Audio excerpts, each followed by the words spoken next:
Olá, boa noite. Estamos aqui na pele do líder e nós não conseguimos fazer a nossa live de manhã por motivos de conexão e agora nós vamos tentar restabelecer ela aqui às 20 horas e 16 minutos. Já está um pouquinho atrasado aí porque nós estávamos conversando. Vamos ver aqui. O Rodrigo mandou a solicitação. Vamos fazer com a... Ô, Rodrigo, vou tentar conectar você aí e se não der a gente conecta a Carol. Eu tô achando que eu tenho algum problema entre... Aí, esse é o perfil da Carol? Não, esse é o celular dela com o meu perfil. Ah, então acho que deve ser com o teu celular aí. Mas boa noite, que bom que deu certo. Tá, só vou Graças a ajustar Deus. a câmera aqui. E aí, muita correria hoje, nós não conseguimos fazer nossa live de manhã e daí nós estamos aqui agora, então, às 20h16. Eu nem mandei convite para ninguém, com meus contatos aí. Até acabei nem mandando, porque essa live vai ficar gravada. E o projeto aí na pele do líder. Então começa hoje uma live ao vivo e animado com o nosso amigo Rodrigo. Rodrigo, conta para nós um pouquinho aí quem é você, como é que você veio parar aqui no Mato Grosso, em Lucas do Rio Verde. Então, hoje eu sou professor de educação física, né? Trabalho na Academia Olímpica, sou o coordenador técnico da academia e também faço parte da equipe de voleibol da Unila Salle, né? E eu vim em 2013 para Lucas do Rio Verde, a um convite da professora Tereza, do projeto de vôlei aqui da cidade, onde ela trabalha juntamente com a Faculdade La Salle, né, a Unila Salle, e a Prefeitura de Lucas do Rio Verde. Então, nesse projeto do voleibol que ela possui, ela convidou, né, me convidou, tinha um atleta aqui em Lucas que eu já tinha jogado, que é de criação lá da minha base, e ele me chamou e falou que era muito bom a estrutura e tudo mais. E eu tinha essa visão de conciliar o esporte com a parte de estudos, né? E a minha ideia era essa, porque até o próprio sistema americano ele é assim, onde as pessoas não vivem só para o esporte, mas tem um esporte universitário, né? Porque, até né, pegando um pouquinho já o ensinista aí, mostrando uma visão que né, no esporte eu vi muitos atletas de altíssimo nível se perderem no meio do caminho por questões de lesões e depois não conseguirem voltar ao mesmo nível. E aí o retorno, vamos dizer assim, externo era zero. Ele era só mais um ex-atleta em atividade, vamos dizer assim. E aí eu pensei que eu queria conciliar tanto a parte de atleta quanto a parte de estudos, né? Certo. Então você veio. Deixa eu só abrir aqui, nós estamos abrindo aqui a live no Facebook.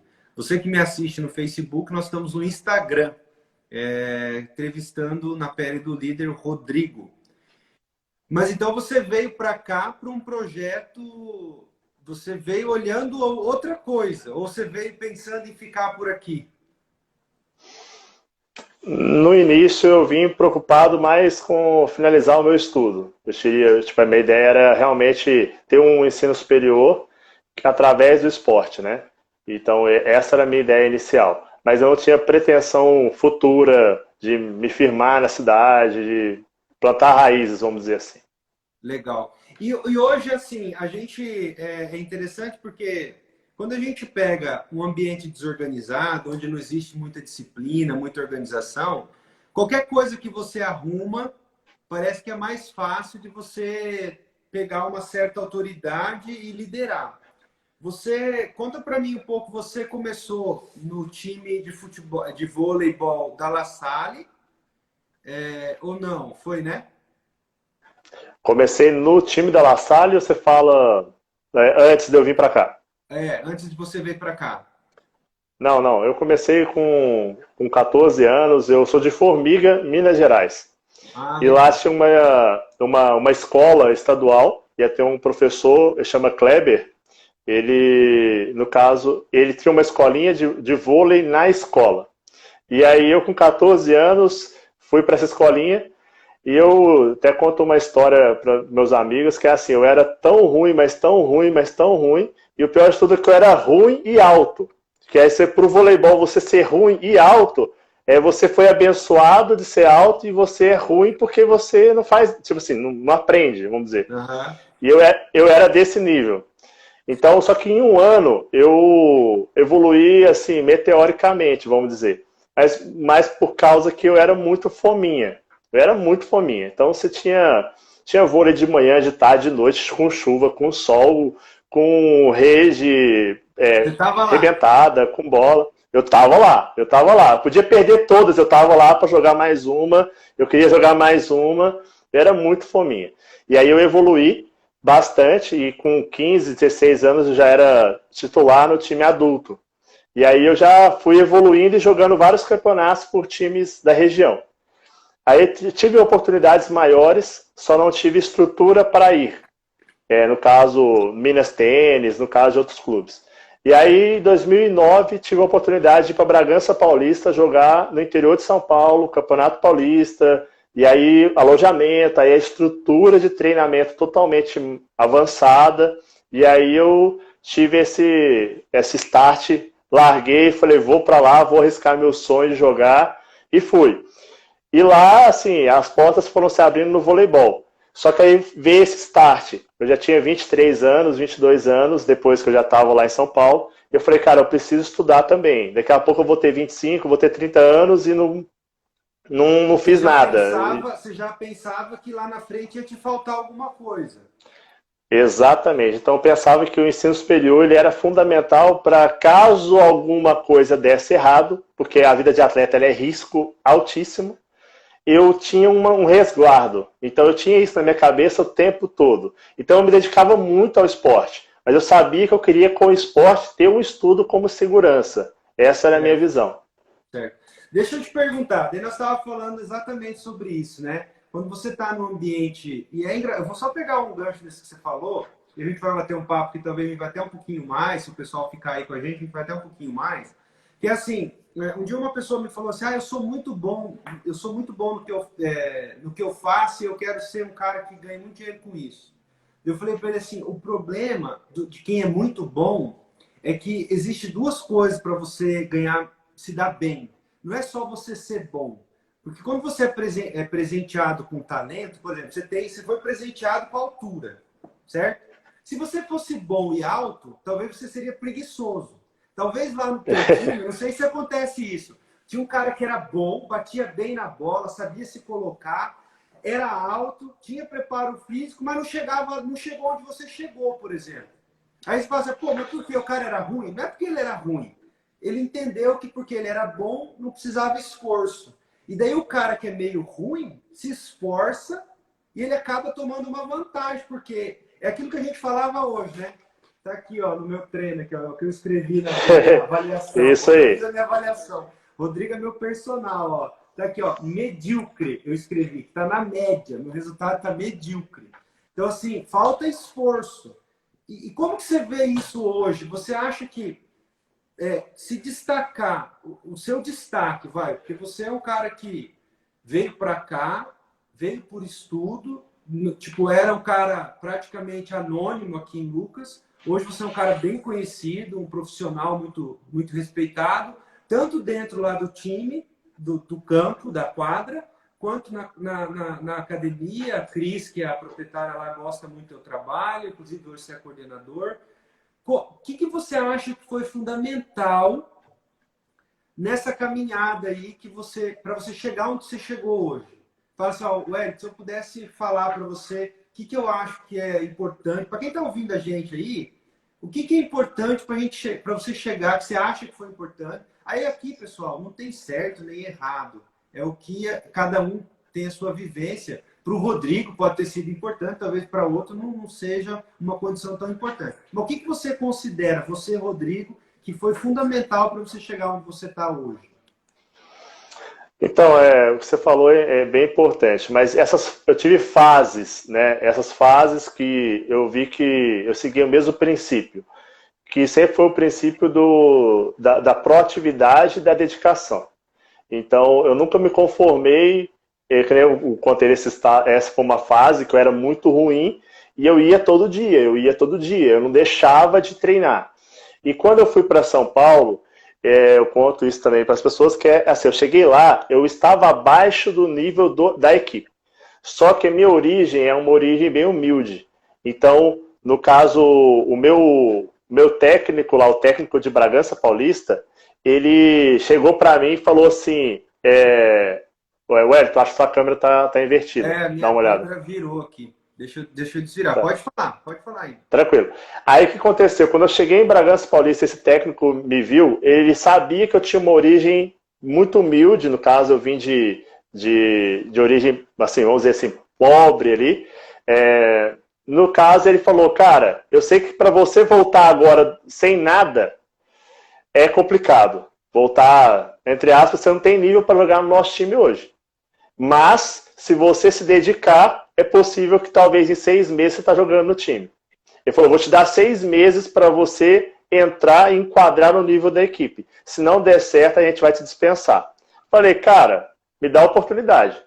Então ele me deu e eu realmente comi, a gente brinca, né? Eu comi a bola nessa questão de me dedicar.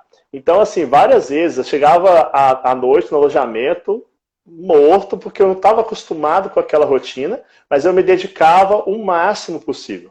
Então, a dedicação foi muito grande nesse processo para a minha evolução. Em 2, 3 meses, eu era titular da equipe e já estava ali entre os melhores. Mas foram 2, 3 meses de muita ralação, muito trabalho.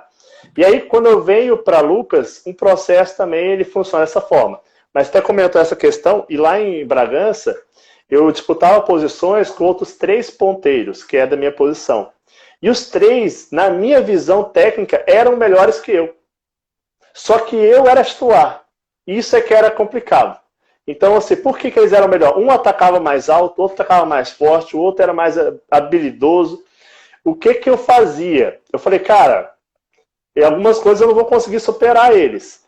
E aí o que eu fiz? Efetividade, assim, eu era muito eficiente. Tanto que meu técnico falava comigo, Rodrigo, eu não consigo te tirar, porque você não está errando para poder te tirar. Porque se eu te tirar, os caras que entram, eles são bons. E aí você vai perder o lugar. Então, no caso, assim, a pergunta não é por que eles não eram titular, era por que você era titular e eles não.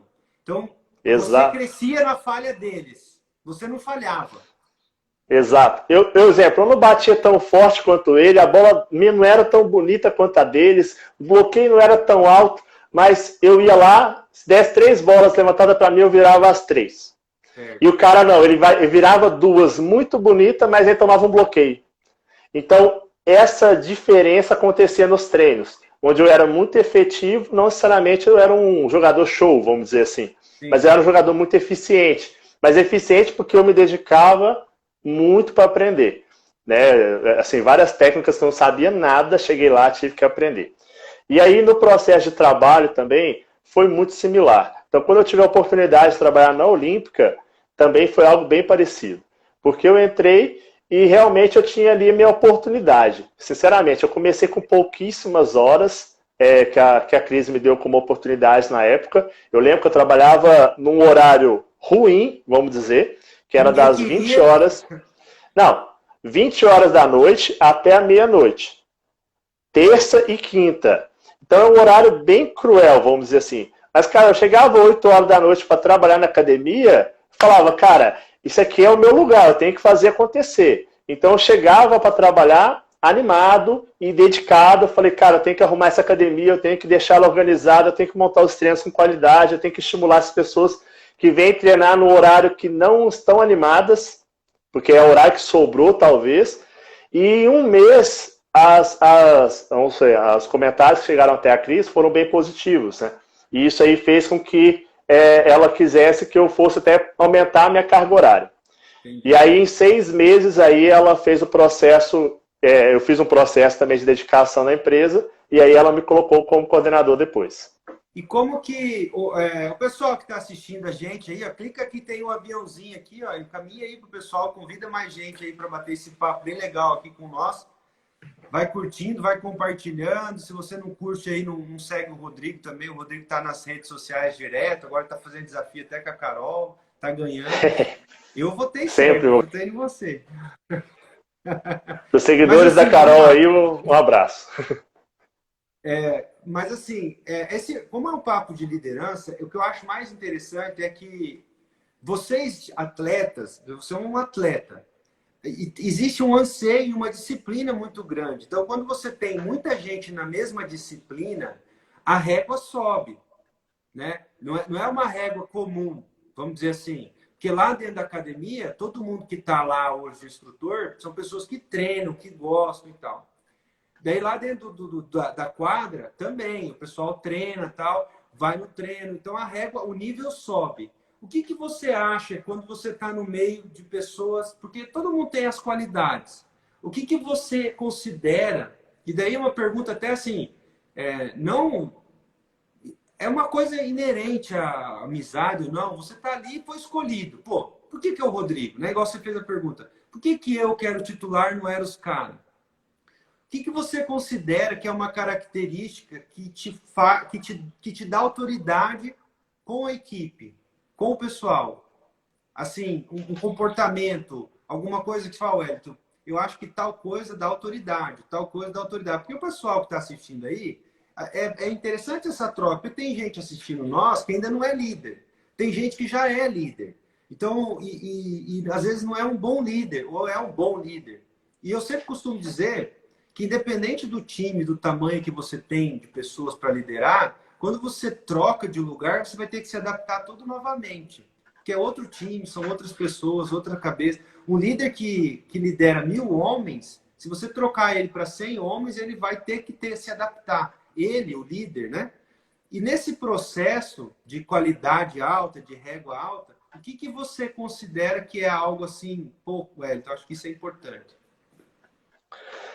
Eu acho que foi uma pergunta bem interessante. Eu penso assim, tem dois aspectos. Eu acho que a parte técnica ela é fundamental de conhecimento, porque você precisa, para você ter autoridade naquela liderança ali, o conhecimento técnico ele é fundamental. Só que ele também vai precisar do cuidado com a humildade, porque você ter o conhecimento técnico não te coloca que você é o cara que vai resolver tudo e que vai saber de tudo. Mas a principal característica que eu diria é você mostrar que você está pronto para qualquer coisa, pronto para ajudar a qualquer momento a equipe. Disposição. Então, disposição, proatividade. Você é proativo, você é disposto a ajudar. Não quer dizer que você vai sempre conseguir ajudar. Mas se você não consegue resolver, você vai arrumar os meios para resolver. Então, Wellington, eu não consigo te dar a resposta agora, mas eu vou procurar estudar e vou te ensinar. Estou dando exemplo. Então, a gente tem que ter... Eu acho que é essa a característica. Você não precisa responder, mas você tem que dar uma resposta. É mais ou menos aquele... E isso é uma coisa que acontece muito. O pessoal que está assistindo aí pode até fazendo pergunta, colocando alguma coisa, se é isso mesmo. Você manda uma pergunta para alguém, hoje a gente usa muito o WhatsApp. Aí o cara manda lá, viu, você vê isso para mim? E a pessoa espera, às vezes, um dia ou meio dia, porque ela não teve tempo de ver aquilo, para ela te dar uma resposta. Né? Uhum. Daí ela fala, não consegui ver, ou eu vi e a resposta, ela já vem com a resposta. O Ronaldo fala bem isso. Você não dá uma devolutiva para a pessoa. E isso é uma falha de comunicação muito grave, porque se você pega, a pessoa viu que você leu, ela pode estar esperando a resposta e ela começa a ficar ansiosa por aquilo. E daí você, em contrapartida, você responder assim, viu? Ok, entendido. Assim que eu chegar no escritório, vejo para você. Você já acalma o outro lado. É um posicionamento que eu vejo que é muito importante para a liderança atualmente. Porque muito pouca gente se posiciona em relação às pessoas. Eu não sei, vou lá ver. E aí entra outra coisa que eu considero que as pessoas têm muito medo de falar não. As pessoas elas querem ter a resposta, principalmente quem ainda está crescendo dentro do trabalho, elas acham que tem que saber tudo. Aí o chefe vem, o líder pede alguma coisa, ela fala, não sei, tem dificuldade de falar não sei, né? Mas é interessante essa disposição, né, que você fala. Eu vejo que essa questão do colaborador ali com o líder, muitas vezes o problema que eu enxergo é que o colaborador muitas vezes hoje está muito acomodado. Hoje eu falo que nós na nossa equipe hoje de trabalho, É muito boa mesmo. Mas eu já tive colaboradores ali que eu tive que liderar e que você percebia que não está nem preocupado com as suas qualidades, com o que você quer. E você, como líder, você quer, você está disposto a mudar, você está disposto a crescer a empresa, a levar a empresa, e você olha para a sua equipe e fala, poxa, ninguém quer mexer, ninguém quer dar um passo, ninguém quer reagir diante de por exemplo, o cenário atual da crise do Covid-19, parece assim, se você não tiver uma equipe que tiver afim, possivelmente você vai fracassar. Entra num vórtice de negatividade, né? Tá, Exato. essa questão, quando a gente fala essa questão do time não estar afim, hoje o que você enxerga que é mais, assim, o que mais falta num colaborador que está começando? Que é aquele negócio, tem muita gente que está ouvindo aí, e às vezes você fala, pô, o que eu mais sinto falta hoje, não estou dizendo a tua equipe, que você já falou que a tua equipe é boa, mas como você já teve experiências passadas, e daí aqui nós não vamos ficar de mimimi, o cara vai se ofender lá do outro lado, porque todo mundo é adulto lá, até eu conheço, a equipe é top, já trabalhamos juntos, já fizemos palestra lá, realmente é um time diferente. Tanto é que a Olímpica, ela hoje é super tradicional na cidade, né? Tem muitos anos já dentro daqui do comércio e tal, a Cris também é super conhecida e tal. Mas, numa maneira geral, é parecido o que falta lá no campo para ser um atleta top com o que falta lá dentro da empresa para ser um colaborador top? É parecido?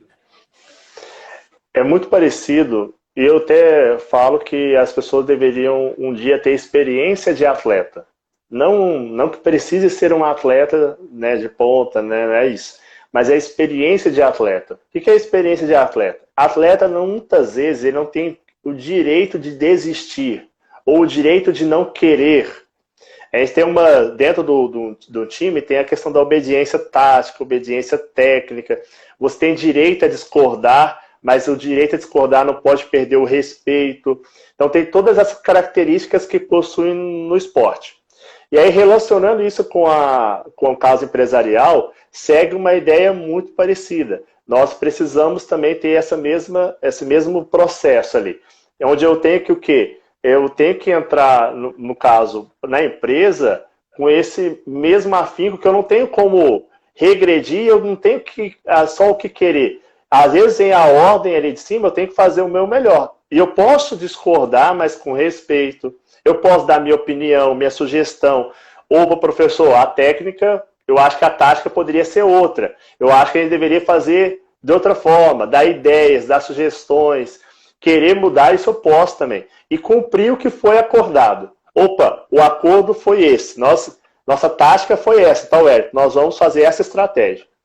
Seguir a estratégia que foi estabelecida. Né? Então, isso aí para a parte empresarial tem muita relação. E eu vejo que as pessoas, na hora que elas entram, sem ter uma vivência no esporte, lógico que pode ter outras vivências que podem contribuir com isso, mas a do esporte contribui. Ela entra na empresa, muitas vezes ela entra já, ainda mais que a gente sabe que algumas leis trabalhistas, elas favorecem o colaborador. E elas fazem que para a empresa seja um ônus, às vezes, demitir, um ônus, às vezes, né, reformular a equipe de novo. Então, isso pesa para a empresa e para o colaborador se acomoda, muitas vezes. Então, tem colaborador que fala, tenho 5, eu tenho 10 anos de empresa, para me mandar embora vão ter que pagar uma multa altíssima. Ou eu vou ter que fazer uma besteira muito grande para ser mandado embora. Então, assim, não só setor privado, setor público, eu vejo que é pior ainda, né? Certo. Então, é aquela questão do comodismo, né? As pessoas, elas querem muitas vezes que o líder, o dono, resolva o problema delas. Que muitas vezes não é lá dentro, o problema delas é lá fora. Daí elas ficam esperando você dar a demissão, mas elas não têm coragem de tomar atitude na vida. E daí é muito engraçado, porque se você não tem esse compromisso, igual você falou assim, para começar e dar certo, precisa ter disposição, que é a mesma disposição que o líder tem para resolver problema hoje. E precisa não desistir. Você acredita que hoje está faltando fibra garra nessa questão de não parar, hoje ainda nós falávamos disso, né? Eu falei para você assim, ó, eu tô dentro do meu planejado. Quando a gente fez a avaliação física, né? Hoje era dia de avaliação física. Ele sempre faz assim, o Rodrigo. Ele espera dar um feriado prolongado, 2, 3, 4 dias, o cara comer, se empanturrar, né? Se intoxicar de tudo, daí ele faz a avaliação física. Então ali é o supra-sumo do pior. E daí aí eu falava assim, eu tô no meu planejado. Aí você perguntou para mim, qual que é teu planejado? Eu falei, o meu planejado é não parar. Mas, muitas vezes, as pessoas também não param, mas continuam fazendo coisas erradas. Você acha que, nesse ponto, o líder precisa estar em frequente ajuste com o time? Você acha que é importante? Hoje, você acha que isso é fácil ou difícil de fazer? Eu acho muito difícil, Elton. Acho que esse foi um dos maiores desafios que eu tive quando eu assumi a posição de liderança. Na posição de coordenador ali, eu acreditava, eu tinha uma mística do atleta, onde você montaria uma equipe 5 estrelas, perfeita. Essa mística foi quebrada, acho, no meu primeiro ano já, onde eu percebi que as peças, elas se mudavam tipo aquele fácil. time do Real Madrid, que tinha todas as estrelas do mundo e não deu nada. Eu queria montar os galácticos e eu não consegui fazer as estrelas brilharem, né? Eu vi dessa forma. Comecei a perceber que é um processo inacabável, mas evolutivo. Então, é isso que eu comecei a enxergar, que o processo ele tem que ser evolutivo com relação à equipe. Então, eu falo que fazer o colaborador se engajar e querer e sair daquela zona de comodismo, que nem você falou, é algo muito complexo. É algo muito difícil para o líder estar fazendo. Principalmente quando ele não possui ameaças à volta. Tipo assim, se o mercado não o ameaça, ou se a situação dele é tão cômoda que não possui alguma chance de ônus para ele, né? De problema para ele. Então, assim, eu vejo que para o líder uma das partes mais difíceis. Você pode conquistá-los pelo exemplo? Pode. Mas muita gente que está acomodado não está preocupado nem com o que o líder está fazendo. Talvez já criou birra com o líder. Talvez não está nem, sabe, tudo que o líder fala, tá querendo se aparecer, acha que é o bonzão, acha que é o cara. E nem sempre é assim. Né? A maioria das vezes, não, o líder está fazendo aquilo porque ele é assim. Só que aí você, em vez de copiá-lo, em vez de tentar fazer igual, em vez de aprender com o seu líder, você vai lá e critica ele ainda. Então isso aí pode acontecer. Não estou falando que isso aconteceu comigo, mas isso pode acontecer bastante. Eu já fiz isso com o técnico. Olha lá, o técnico achando que sabe tudo. Esse técnico aí não sabe nada. E depois de um período ali, você falava, cara, o técnico tinha razão. Aquilo que ele me falou... Nesse caso, então, para quem está começando e tem esse tipo de comportamento, o mais certo é manter a obediência. Eu acho que não só... Se a gente puder dar uma dica para quem está ouvindo nós aí, é colaborador e está com birra com o chefe. Ou pede as contas, né? Eu sempre falo isso, a lei da escravidão já acabou, a escravatura já foi abolida no Brasil, caso você que não saiba. Eu sempre falo isso dentro das empresas, a pessoa fala, mas... Não, mas é que é verdade. Do mesmo jeito que a empresa pode não querer o colaborador também pode não escolher aquela empresa. Outro dia nós falávamos, mas ele não está satisfeito com o salário dele. Daí o dono da empresa falou assim, pois é, mas eu também não estou satisfeito com o trabalho dele. E daí como é que nós vamos fazer? Né? Então, muitas vezes isso ocorre. Né? É uma realidade meia dura, mas é uma realidade, ocorre. Agora, eu tenho uma dúvida. Bom, você quer concluir? Não, só você falou da questão do colaborador falar com a liderança, só de obediência. Eu acho que não é só ser obediente, você pode ser crítico e você tem direito a conversar. Só que a forma de abordagem com a liderança tem que ter suas cautelas, porque existe uma hierarquia. Então, às vezes, o colaborador quer passar ali... Você saber onde é que você está no nível. Isso aí. Então, várias vezes eu tinha uma ideia que eu tinha certeza que estava muito melhor que a do meu superior, do meu técnico.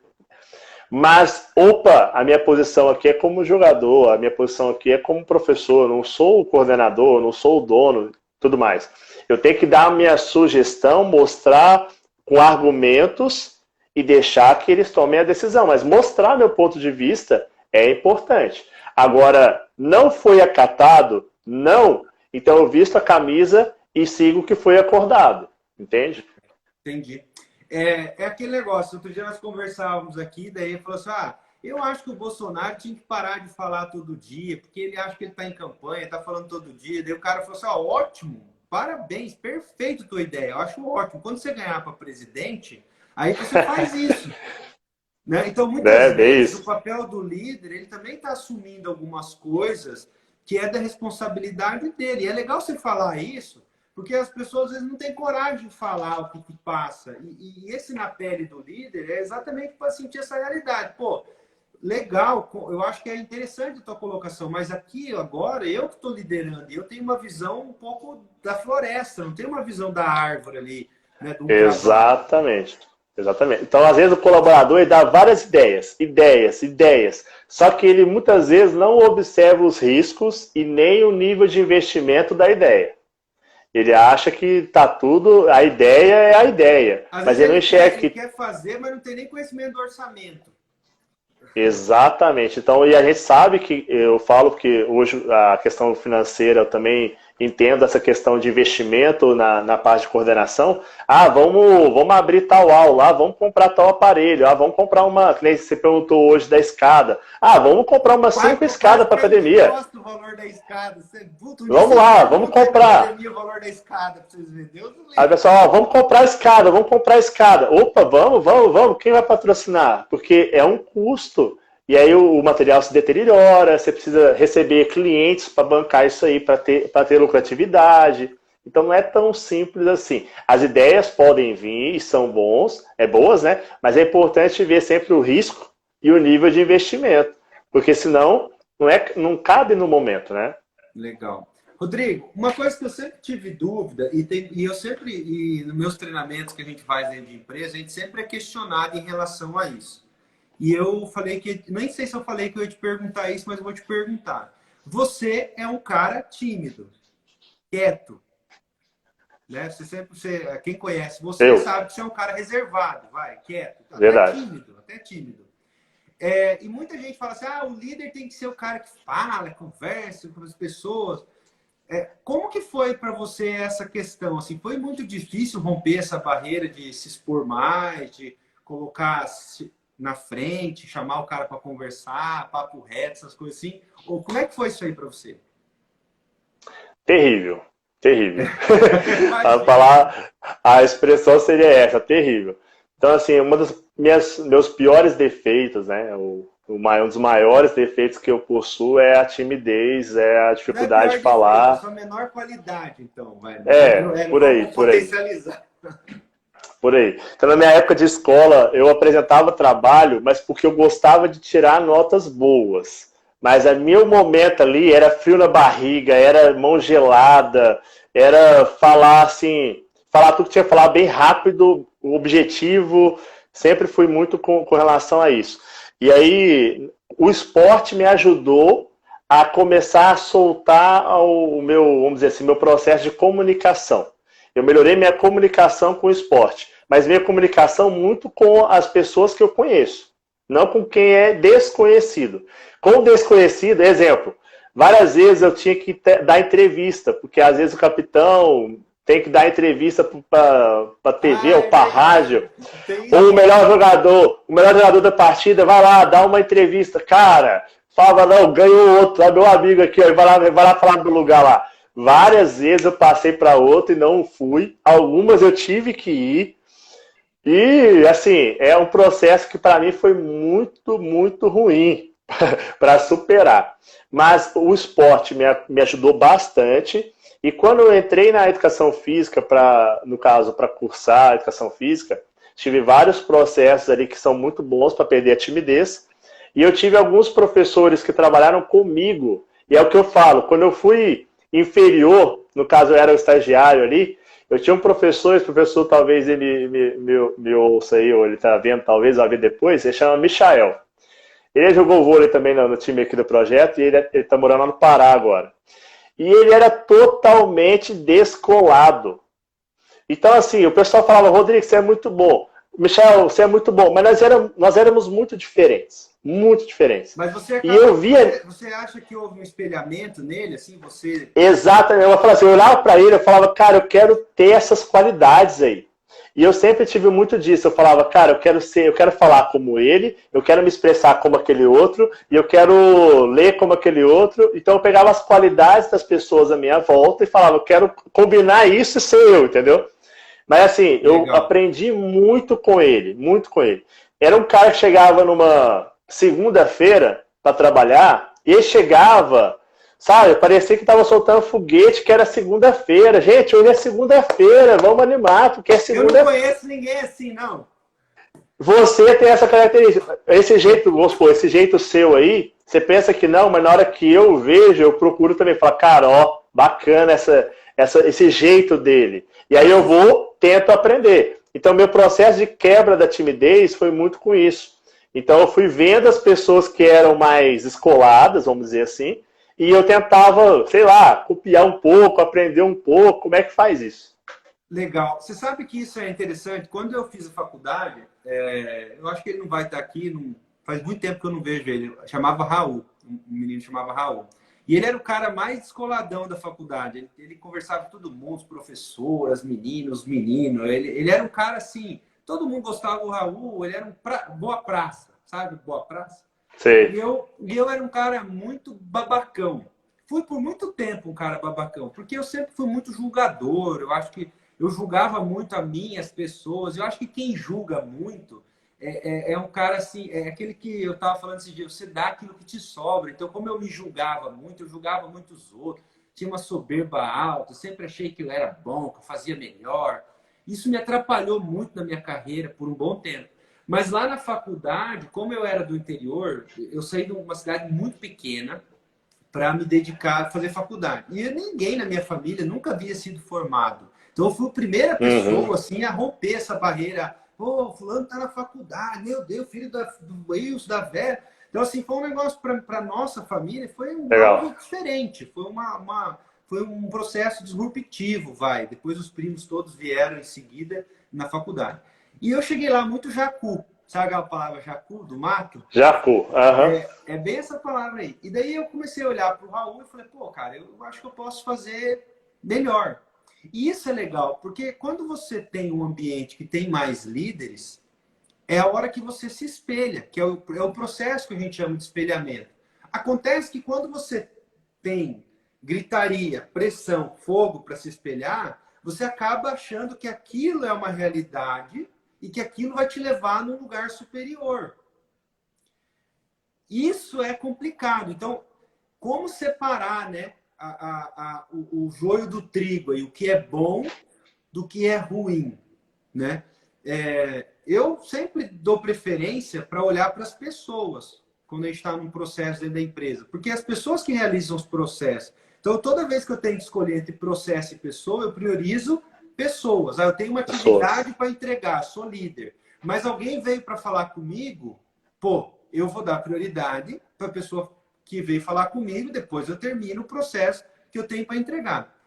Hoje, quanto tempo você acha que do teu trabalho está relacionado a dar atenção e orientação às pessoas?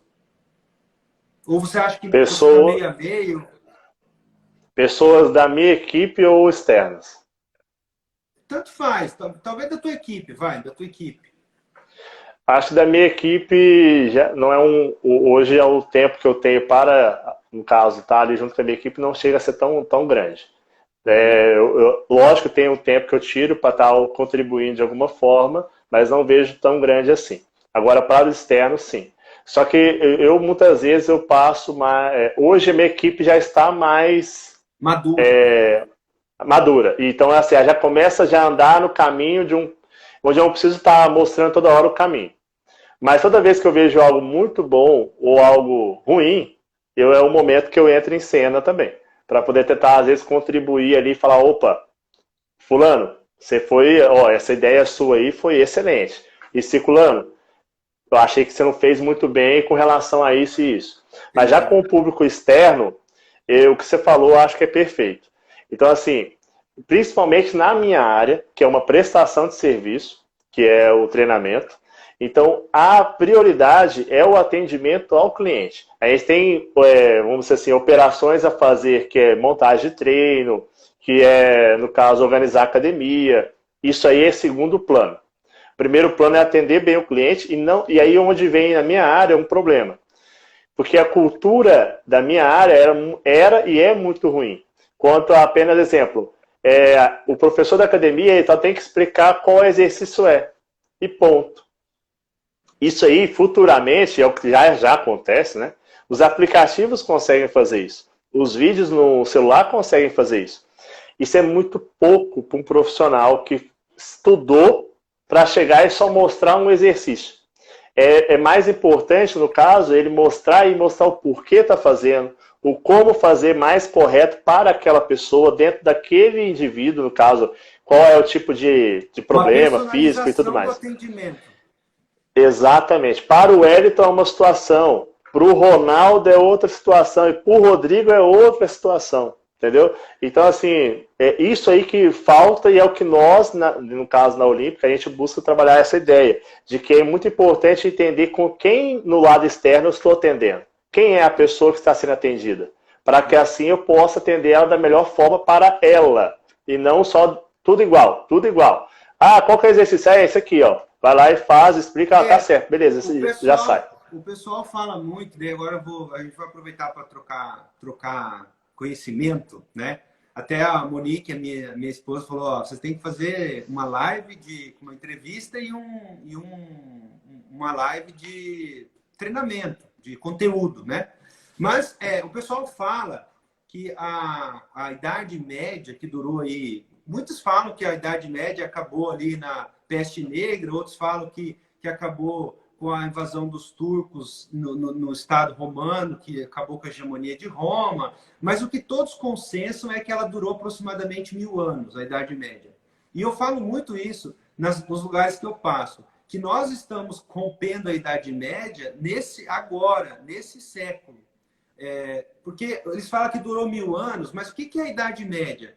Todas as decisões eram tomadas pela média, né? Então era a idade medieval. Então, por exemplo, eu vou fazer igual você falou, vou fazer um treino, eu vou fazer para todo mundo o mesmo treino. Ah, para todo mundo é bom fazer jejum prolongado, para todo mundo, ou dentro da empresa, para todo mundo é certo eu passar uma régua, dar uma meta igual para todo mundo. Aí eu vou lá e dou uma meta lá, eu quero baixar 10% no custo. Aí tem um cara que nunca olhou para o custo da empresa dele. Ele vai pegar e vai tirar de letra a meta, porque ele nunca controlou custo. Aí você tem uma pessoa lá dentro do teu processo que controla custo há muito tempo já. Ela não vai conseguir tirar 10%. Aí você vai bater, o cara que nunca controlou vai bater a meta, você vai gerar uma injustiça dentro do processo, e daí você acaba prejudicando ao invés de potencializar as pessoas que estão lá. Então, por exemplo, você vê hoje seguro de saúde, plano de saúde. Plano de saúde trabalha ainda na idade medieval. Você tem 60 anos, você paga mais caro. Mas às vezes você é um cara de 60 anos que se cuidou a vida inteira. Você é saudável. Você sempre se fez na sua saúde. Então não é justo você pagar mesmo que o cara que fumou a vida inteira, não, entendeu? Então hoje nós estamos entrando numa era que você realmente está saindo do mediano.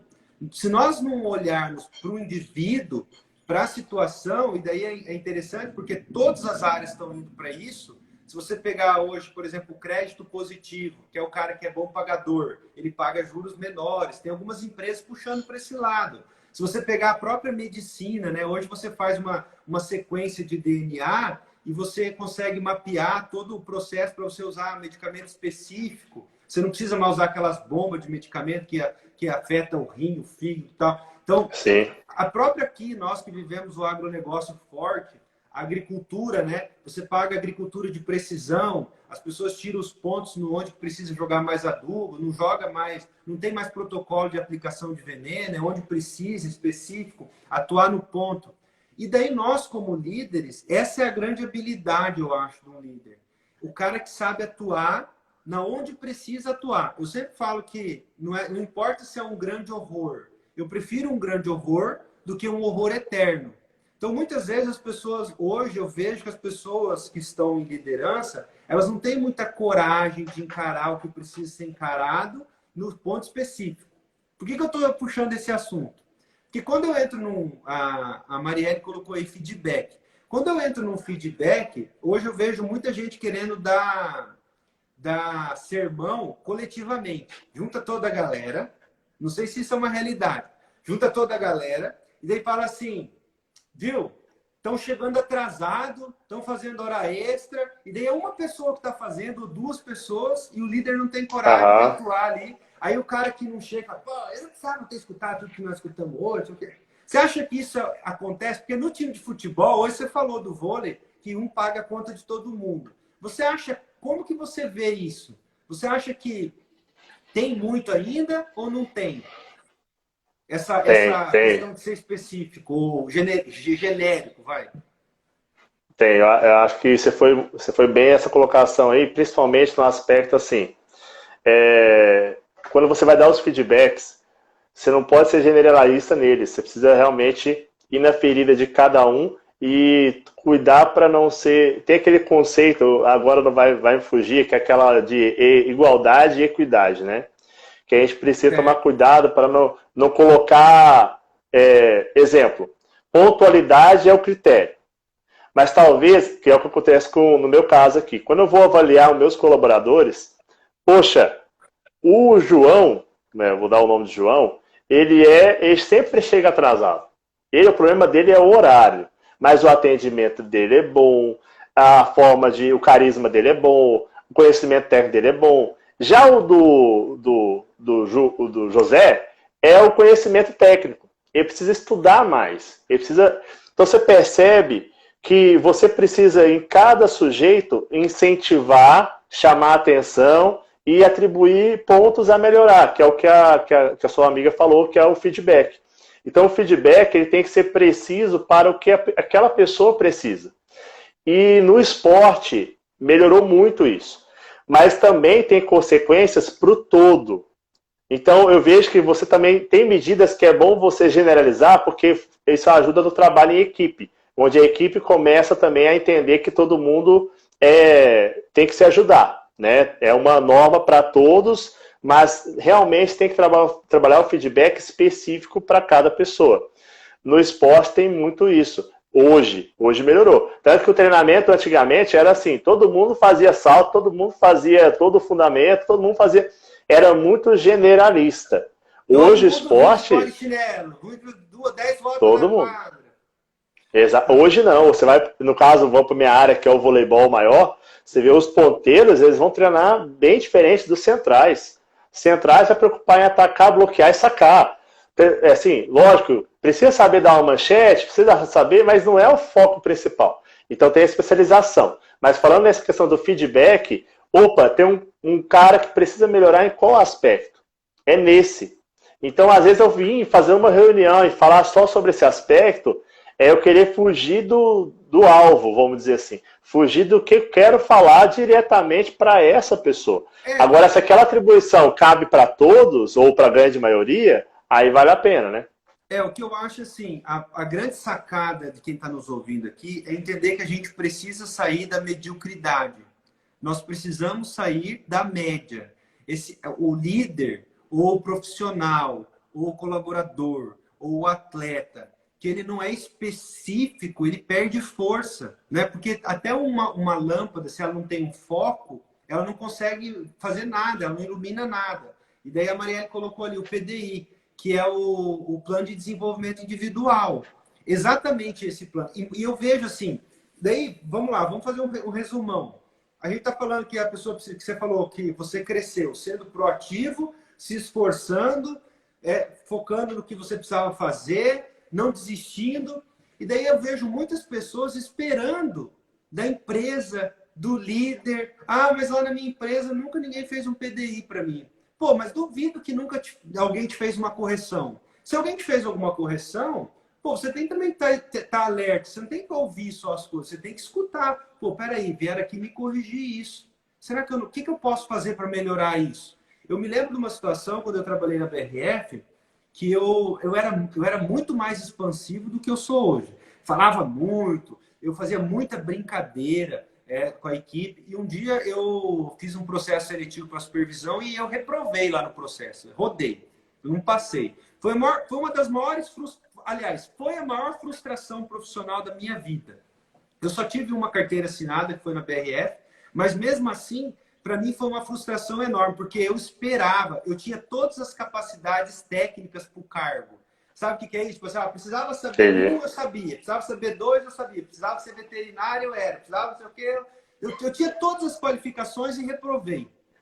E daí eu tive uma grande oportunidade que falou, olha, o seu perfil é bom, você é uma pessoa legal, tal, mas você tem algumas coisas para melhorar. Você quer ouvir o feedback? Daí eu falei, eu quero ouvir o feedback. Daí ela falou, quer que eu fale tudo ou quer que eu fale metade? Daí eu falei, eu quero que fale tudo. E eu acho que dói até hoje tudo. Né? Mas se eu não soubesse de tudo, eu talvez não teria crescido profissionalmente. E uma das coisas que eles pediram para mim foi para mim diminuir um pouco essa brincadeira, o meu jeito tão expansivo de ser, de falar demais e tal. E eu não entendi muito bem o recado, porque eu achei que diminuir era acabar. E hoje a gente tem muita dificuldade de dar feedback, porque você dá o feedback e a pessoa, ela ouve o que ela quer ouvir, às vezes ela reativa, fica nervosa, porque ela não gosta de ouvir o que você está falando, e ela não equaliza. Tipo, ou é 8 ou é 80. Daí o que eu fiz? Eu fui para as reuniões e eu ficava quieto, não falava nada, calava a boca. Tipo, agora não fala mais nada. Aí as pessoas falavam assim, pô, mas não é por aí. Aí com o tempo, aí eu recebi outro feedback. Olha, você precisa equalizar, não é isso que a gente quer. A gente só não quer que você seja redundante, que você fale por cima das pessoas. A gente quer que você deixe as pessoas falarem. A gente quer que você aceite também a opinião dos outros. E daí eu fui moldando isso. Mas muitas vezes, essa reação, a gente tem que entender um pouco como a gente funciona. E quando a gente recebe um feedback negativo, é ruim. Claro que é ruim. Ninguém gosta de receber um feedback negativo.